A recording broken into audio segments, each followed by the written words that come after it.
عباده الذين اصطفى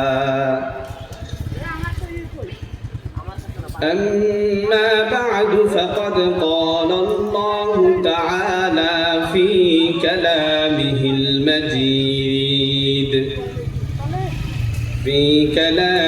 المجيد والفرقانه الحميد أعوذ بالله من الشيطان الرجيم بسم الله الرحمن الرحيم إذا زلزلت الأرض زلزالها وأخرجت الأرض أثقالها وقال الإنسان ما لها يومئذ تحدث أخبارها بأن ربك أوحى لها يومئذ يصدر الناس أشتاتا ليروا أعمالهم فمن يعمل مثقال ذرة خيرا يره ومن يعمل مثقال ذرة شرا يره الحمد لله আল্লাহ তাআলার দরবারে লাখো কোটি শুকরিয়া যেই মহান রব্বে করিম কাঁঠালবাড়িয়া কাজলা আব্দুল্লাহ বিন ওমর রাদিয়াল্লাহু তাআলা আনহু মাদ্রাসার উদ্যোগে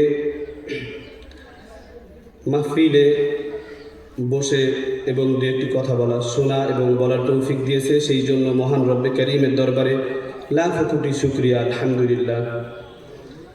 কোরআনুল কারীম থেকে সূরা জিলজাল তেলাওয়াত করলাম।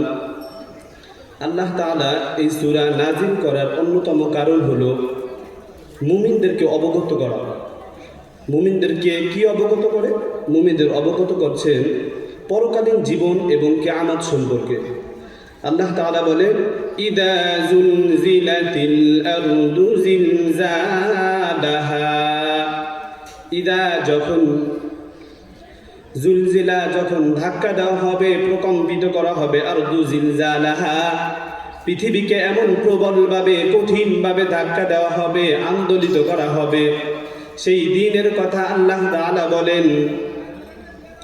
আল্লাহ তাআলা বলেন পৃথিবীকে খণ্ড বিখণ্ড করে দেওয়া হবে, পৃথিবীকে চূর্ণ বিচূর্ণ করে দেওয়া হবে।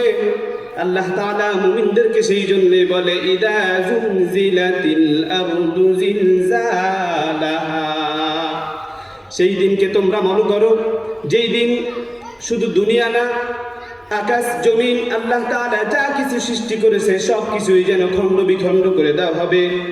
এই প্রসঙ্গে বুখারী ও মুসলিমের মধ্যে একটি হাদিস এসেছে, হযরত আবু সাঈদ খুদরি রাদিয়াল্লাহু তাআলা আনহু থেকে বর্ণিত। রাসূল করিম সাল্লাল্লাহু আলাইহি ওয়াসাল্লাম বলেন আল্লাহ তাআলা কিয়ামতের দিন আদম আলাইহিস সালাতু ওয়াস সালামকে লক্ষ্য করে বলবেন, হে আদম, তোমার বংশ হতে অংশ জাহান্নামে প্রেরণ করো। আদম আলাইহিস সালাতু ওয়াস সালাম চিৎকার করে বলবে, হে রব্বে করিম, অংশ বলতে কি আমি তো বুঝতে পারি না। আল্লাহ তাআলা আবার ডেকে বলবে, হে আদম, অংশ বলতে আমি তোমাদের বুঝাইছি, আমি তোমাকে বুঝিয়েছি, 1999 জনকে জাহান্নামে প্রেরণ করো, শুধুমাত্র একজন ব্যতীত। কত কঠিন কথা আল্লাহ তাআলা সেই দিন আদম আলাইহিস সালাতু ওয়াস সালামকে বলবে। এমন কথা শোনার পরে বৃদ্ধ যখন এই কথা শুনবে, আল্লাহ তাআলা এমন আদেশ করলেন, শিশু যখন এমন কথা শুনবে তখন শিশু যেন বৃদ্ধ হয়ে যাবে, অন্তঃসত্ত্বা নারী যেন গর্ভপাত করে ফেলবে এবং মানুষ পাগলের মতো হয়ে যাবে। তবে না না না, মানুষ পাগল হওয়ার সুযোগ নাই।